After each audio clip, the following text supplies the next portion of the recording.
تو مسلمانوں کو ایک طرح کی ڈانٹ پلائی گئی اور وارن کیا گیا کہ تم اس طرح کی دوستانہ تعلقات رکھو گے کافروں کے ساتھ، ان سے محبتیں بڑھاؤ گے تم، جبکہ وہ تمہارے دشمن ہیں۔ عدوی و عدوکم، تمہارے بھی دشمن ہیں اور اللہ کے بھی دشمن ہیں، اور اسی چیز کے دشمن ہیں جو حق تمہارے پاس آیا ہے۔ یخرجون الرسول و ایاکم، وہ تو نکالتے ہیں رسول کو خود تمہیں بھی، انہوں نے تمہیں نکالا تھا، یعنی اتنا مجبور کیا تھا کہ تمہیں ہجرت کرنی پڑی، اور آپ صلی اللہ علیہ وآلہ وسلم کے ساتھ جو کیا تھا، قتل تک کی سازش کر دی تھی، تم ان سے دوستی کرو گے؟ صرف اس لیے نکالا انہوں نے تمہیں کہ ان تؤمنوا باللہ ربکم، صرف اس لیے نکالا کہ تم ایمان لاتے ہو اللہ پر جو رب ہے تمہارا، یعنی ان کی دشمنی کسی اور بات پر نہیں ہے، صرف اس لیے کہ اللہ جو تمہارا رب ہے، جو تمام جہانوں کا اور تمہارا رب ہے، اس پر تم ایمان لائے ہو۔ اور آج بھی دشمنیاں صرف اس لیے ہیں لوگوں کی مسلمانوں سے، کیوں؟ کوئی بھی وجہ نہیں ہے۔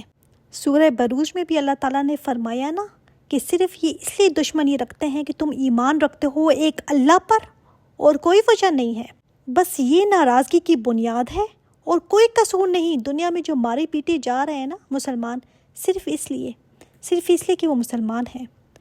اور یہ کتنا بڑا امتحان ہوتا ہے نا انسان کے دین کا، ایمان کا۔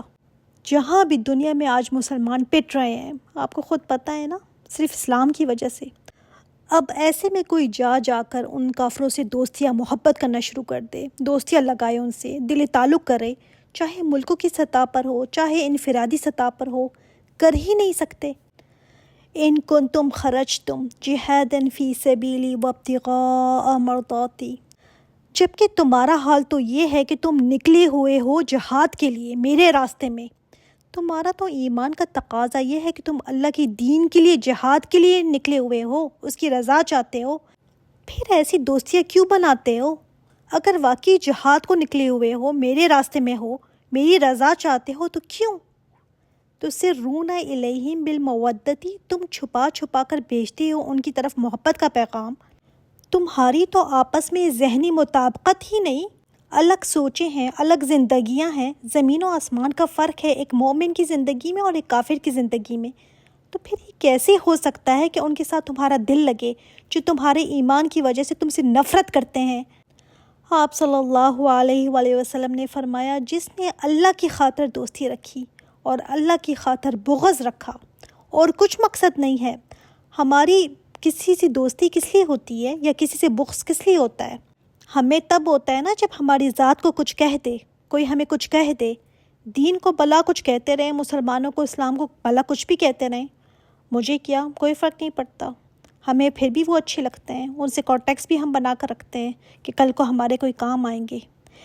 نبی کریم صلی اللہ علیہ وآلہ وسلم نے فرمایا کہ جس نے اللہ کی خاطر دوستی کی اور اللہ کی خاطر بغض رکھا، یعنی دشمنی رکھی، اللہ کی خاطر دیا اور اللہ کی خاطر روک لیا، اس نے اپنے ایمان کی تکمیل کر لی۔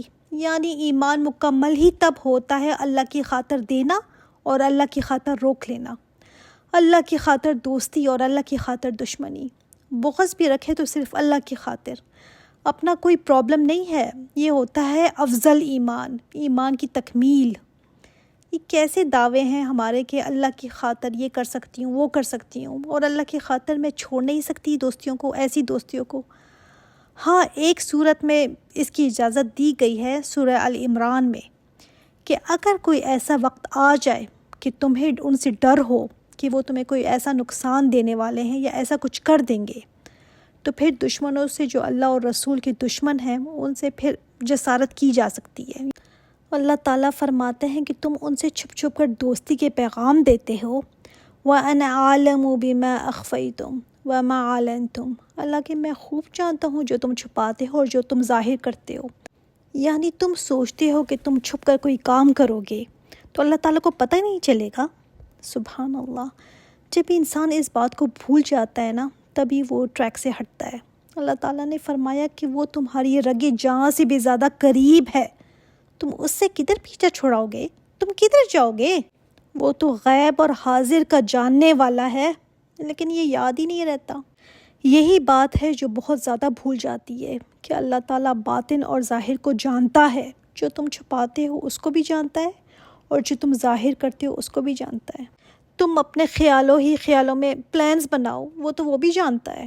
بہت ساری بری باتوں سے انسان بچ سکتا ہے اگر یہ یاد رہے، وَمَنْ يَفْعَلْهُ مِنْكُمْ فَقَدْ ضَلَّ سَوَاءَ السَّبِيلِ، جو کوئی یہ کام کرے گا تم میں سے یقیناً وہ گمراہ ہو گیا سیدھی راہ سے۔ یعنی جو تمہارا دشمن اور اللہ کا دشمن ہے، جو کوئی اس کو دوست بنائے گا وہ پھر سیدھے راستے سے بھٹک گیا، گمراہ ہو گیا، گمراہی کا راستہ کھل گیا اس کے لیے، کیونکہ اس کا اپنا ایمان بھی پھر زیادہ دیر سلامت نہیں رہے گا۔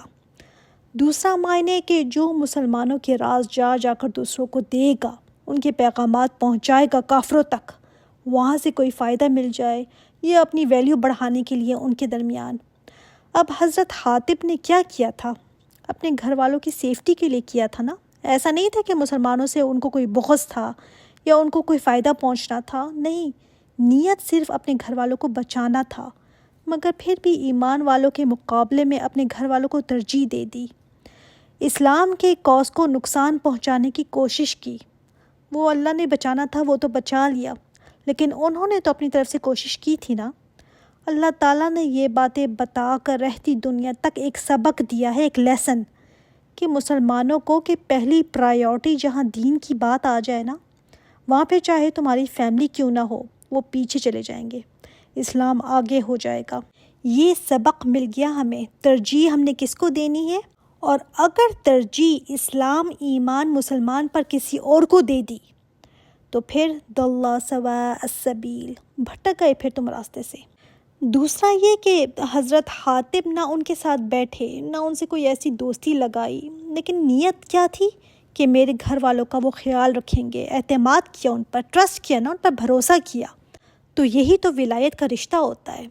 اچھا، اگر آپ اب کہیں کہ میں تو مسلمانوں کے ساتھ اٹھتی بیٹھتی ہوں، کھاتی پیتی انہی کے ساتھ ہوں، لیکن پھر بھی اس میں بھی دیکھنا چاہیے کہ چاہے مسلمان ہی کیوں نہ ہو، آپ کو اگر دین کی طرف کون موٹیویٹ کرتا ہے اور کون اس کے احکامات کے خلاف باتیں بنا کر آپ کا بھی دل برا کرتا ہے، کون آپ کو پیچھے کھینچتا ہے دین سے اور کون ہے جو آپ کو آگے لے کر چلتا ہے، کون ہے جو اللہ رسول کی طرف آپ کا دھیان لگاتا ہے۔ اللہ تعالیٰ نے آئینہ دکھایا ہے کہ جو تمہارے دشمن ہے نا، وہ اپنی دشمنی میں کس حد تک جاتے ہیں۔ اِن یثقفوکم، اگر وہ غالب آ جائیں تم پر، قابو پا لیں نا تم پر، یکونوا لکم اعداء ویبسطوا الیکم ایدیہم، تو وہ ہو جائیں تمہارے دشمن اور وہ دراز کریں تمہاری طرف اپنے ہاتھ، وَأَلْسِنَتَهُمْ، اور اپنی زبانیں، بالسوء، ساتھ برائی کے، یعنی تمہیں نقصان پہنچانے میں کوئی کسر نہیں چھوڑیں گے، ہاتھوں سے بھی اور اپنی زبانوں سے بھی تمہیں نقصان دیں گے۔ وَوَدُّوا، ان کی اصل خواہش کیا ہے، لَوْ تَكْفُرُونَ، کہ کاش تم بھی کفر کرو، سیدھے راستے سے ہٹ جاؤ، دین سے ہٹ جاؤ۔ اگر آپ کسی کافر کے ساتھ بیٹھتے ہیں نا اور آپ بھی خدا نہ خواستہ اپنا دین ایمان پیچھے کر کے اس کے رنگ میں رنگ جاتے ہیں، تو وہ خوشی ہوگا نا، کہے گا اب تم ٹھیک ہو، بالکل ٹھیک ہو گئے اب تم۔ مسئلہ ہی تب آتا ہے جب تم اپنا راستہ بدلو ان سے، اور یہ کسی عام کافر کی بات نہیں ہو رہی۔ یہ نہ سوچے کہ یہ سارے دشمن ہم باہر نکلیں گے تو ساروں کی ہاتھیں اور زبانیں کھلی ہوئی ہیں، نہیں، یہ بات نہیں ہو رہی۔ عدوی وعدوکم، یعنی جو دشمن یہ رکھتے ہیں اس دین کے ساتھ، جن کو تمہارا دین برا لگتا ہے یا اس کو برا جانتے ہیں اور اس دین کی وجہ سے دشمنی رکھتے ہیں، تو اللہ تعالیٰ نے فرمایا تم سمجھتے ہو کہ تم ان کو جا کر راز بتاؤ گے، احسان کرو گے ان پر کہ یہ بھی تمہارے لیے کچھ اچھا سوچ لیں، حالانکہ ان کے دلوں میں کیا ہے یہ انشاءاللہ تعالیٰ ہم نیکسٹ ٹائم دیکھیں گے۔ سبحانک اللہم و بحمدک، اشہد ان لا الہ الا انت، استغفرک و اتوب الیک۔ السلام علیکم ورحمۃ اللہ وبرکاتہ۔